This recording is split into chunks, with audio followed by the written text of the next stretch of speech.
Indian Horse, Chapter 22.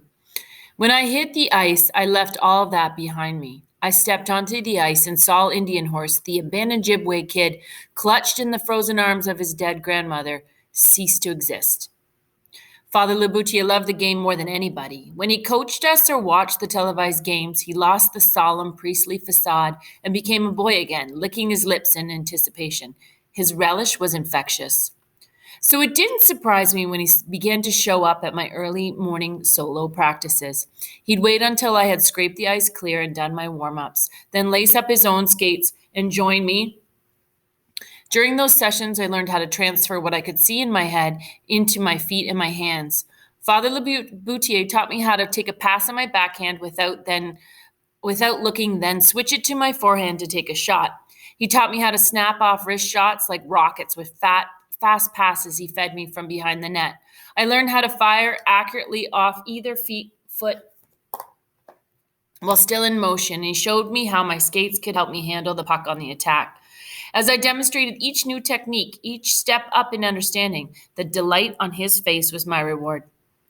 Hockey is like the universe, Saul, he said to me one day. When you stand in the dark and look up at it, you see the placid fire of stars. But if we were right in the heart of it, we'd see chaos. Comets churning by, meteorites, star explosions, things being born, things dying. Chaos, Saul. But that chaos is organized, it's harnessed, it's controlled. What you can't see under all the action, the speed, the mayhem, is the great spirit of the game. That's what makes you so extraordinary. You have that spirit within you. I took his words to heart and I practiced diligently. Our school team played the town team a few more times that winter, and we won handedly. Had gotten around how well we played, and even Father Quinney attended a few games. My vision grew even sharper the more I played. There would always come a moment when the game would swing to me and I would find the puck on my stick. I came to expect that, relied on it. Winter ended and the rink melted back into the furrows of the field, but I kept getting up early. I began to run. I'd run down the curving gravel road to the bottom of the ridge and then up its harsh slope. When I got to the top, I would turn and face the school while I caught my breath, and then I would turn and head through the bush to the lowland where there was a beaver lodge. I'd watch the V of swimming beavers, listen to ducks and mergansers, and think about what Father Laboutier had said about my underlying spirit. When I told him what I was doing, he joined me. We ran every morning. He told me how important it was for a player to have strong thighs. He'd been to Montreal Forum and met the astonishingly fast junior star, Ivan Cornovier, in the junior Canadiens dressing room. His thighs were like loaves of bread, huge. He even had to have his pants tailored for him. He is the fastest player I've ever seen, Saul. We started to do wind sprints up the face of the ridge. Once I could do a dozen in a row, he took me along the ridge to where boulders were thrown in a mad jumble at its base. I ran that talus every day. Leaping and bounding between the rocks was exhilarating, and we made a game of it. I tapped into the spirit of hockey in those tough training runs. One day when I was working in the barn, I discovered a sheet of linoleum stuffed in the back of the loft. As I wiped the chaff away, it felt like ice on my palm. I carried it out to the area where the hockey nets were stored, and I placed it about 20 feet in front of them. Then I took a stick and a puck and began snapping wrist shots at the net. Father Laboutier ran interference for me with Sister Ignatia and got me free time to practice in the hour before the evening meal. It was a joy to find the game in the heat of summer, and when I saw a workman cutting off sections of 3-inch pipe with a welding torch one afternoon, I asked if he could cut me a couple. Those rings weighed far more than a regular puck, and I stick-handled with them and worked on my wrist shot until my wrists and forearms were rock hard. When I showed Father Laboutier, he laughed. "Marvelous," he said, and roughed my hair.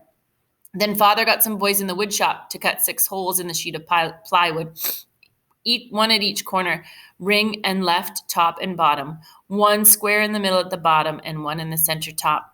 I practiced shooting the heavy rounds of pipe at each of those holes. I worked hard at that. I practiced until I could feather the steel through each of those gaps. Then Father Laboutier started calling out the holes to me. "Top right!"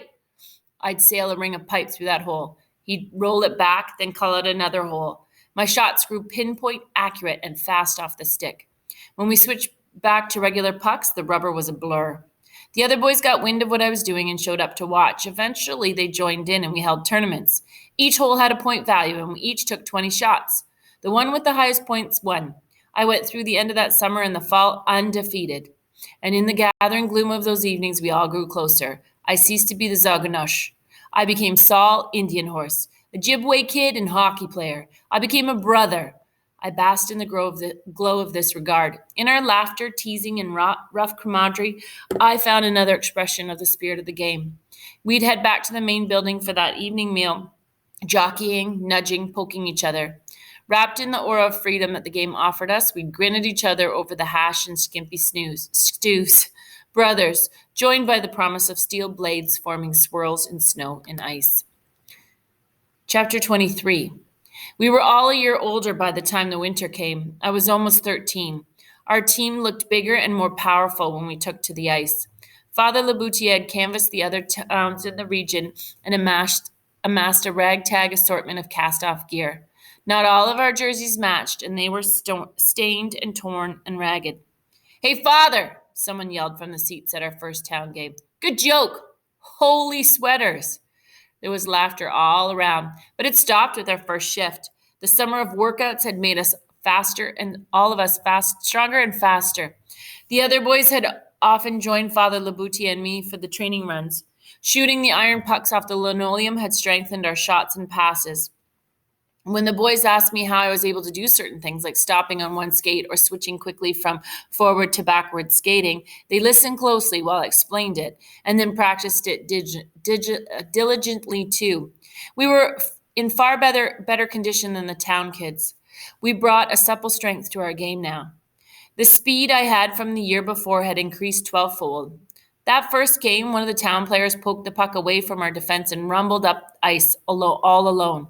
I was caught behind their goal, but I caught him by the time he reached our blue line. I cut in front of him in a wide circle with my stick flat on the ice. I swept the puck off his stick and began skating back the other way.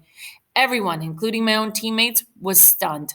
I skated by them in a blur and sped in alone on the goaltender. I snapped a wrist shot off from the bottom of the face-off circle and beat him low side on his stick side. We won that game and the next 3. After that, some men from town showed up to school and asked permission for me to play on their midget town team. I was stunned. So was Father Laboutier. "Midget players are 16 and 17, he told them. "That boy is too fast for the Bantams, and he's way too good for the Pee-wees," one of the men said. "Our midget team is competitive, and we could use him." "He's only 13, the father said. "He plays older and bigger. His first organized game was last winter." "You never know it." It took a hefty donation to the school to get Father Guinea to agree to let me play. Father Laboutier drove me to practices and games in the old station wagon the nuns used for errands. "It feels different," I said one day. "What does, Saul?" the father asked. "The game." "How?" "I don't know. I feel kind of scared playing in town all the time, like they expect me to do something that I don't know how to be." "They expect you to be a good hockey player." "Yeah, but it feels like they want more than that." "Like what, Saul?" "I don't know. I guess that's what scares me." The town team was coached by Levi Dieter, who ran the hardware store, but Father Laboutier and I still went over things every morning on the school rink. He taught me a couple dozen different ways to ice the puck, to send it out of my team's zone and down the length of the rink when the pressure was too intense. I learned how to make passes to myself using the boards, to rag the puck effectively if our team was shorthanded. He showed me how to work the puck along the boards when a mash of players converged, and how to use my body for leverage, even though I was smaller than the players I faced. And he showed me how to take a hit and keep skating. 2 essential things, he said. Always keep your stick on the ice, and always keep your legs moving. The father and I discovered ways for me to catch my breath, conserve my energy, and rest, all while staying in motion and keeping myself in the play. I found I could go for longer and longer shifts. I scored a few goals in my first few games with the White River Falcons, but it was my passes that got people's attention. I'd chosen 13 as my number because no one else wanted it. The people in the bleachers never learned my name, but I could overhear their comments from the bench. "That 13's got eyes in the back of his head." "How did 13 know Stevie was open on the right side?" "13's good for an Indian." I played 10 games in total for White River. We won 7 of them. I put up 14 points in those 10 games, most of them assists on passes no one saw coming. The 5 goals I scored were all on wrist shots. The other players relied on big booming slap shots like they'd seen Bobby Hull do on TV. I admired Hull's thunder too, but I preferred the hair trigger release of a good wrist shot. I gave myself to the game utterly. I loved the talks with Father Laboutier in that old station wagon, the smell of musty gear and spit and sweat, the muttered curses and high-voiced shouts from the bench. I thrived on the sound of sticks banging applause against the boards, skates pounding a tattoo on the floor of the bench when a move electrified the team, and the feel of thick, padded gloves tousling my hair. In the spirit of hockey, I believe I had found a community, a shelter, and a haven from everything bleak and ugly in the world. But the world of hockey in the early 1960s was a closed one, as it turned out. When Father Laboutier arrived for my 11th game, Levi Dieter was waiting for us alone in the lobby of the rink. He had his hands stuffed in his pockets, and he wouldn't look me in the eye. He motioned to Father Laboutier, and they retreated to a corner by the trophy case. I stood there with my gear bag in my hand, wondering what the big secret was. They talked for a long time, and I could see that Father was growing agitated. Finally, he laid a hand on Levi Dieter's shoulder. When Dieter looked up, I could see tears in his eyes, and I looked down at my feet in embarrassment. Father Laboutier walked slowly back toward me, his lips pinched together. "Did the game get canceled?" I asked. "There is no game," the father said softly. Just then, my right winger walked by with his gear bag in his hand. "But Jimmy's here." "I know, but there's no game for you. They don't want you to play anymore, Saul." "What? I'm the best they got." "I know. That's why they don't want you to play." "I don't understand." "The parents of the other players want their own kids to play." "They do play, but they're not on the ice as much as you are." I stared out at the glare of the ice beyond the glass in the lobby and the banks of empty seats. Other players sauntered through the doors, but when they saw me, they lowered their gaze and walked faster. Father Laboutier and I stood there amidst the whir of the heater, the shouts and teasing of the players in the dressing room, the crunch of snow as cars pulled up outside. Finally, he put a hand on my shoulder and guided me out the door. I stood in the cold outside the station wagon while he slung my gear bag in the back. I could only stare at the arena. We didn't talk on the drive to school until we were almost there. I looked out at the rolling fields of white interspersed with copses of trees and thickets of bushes.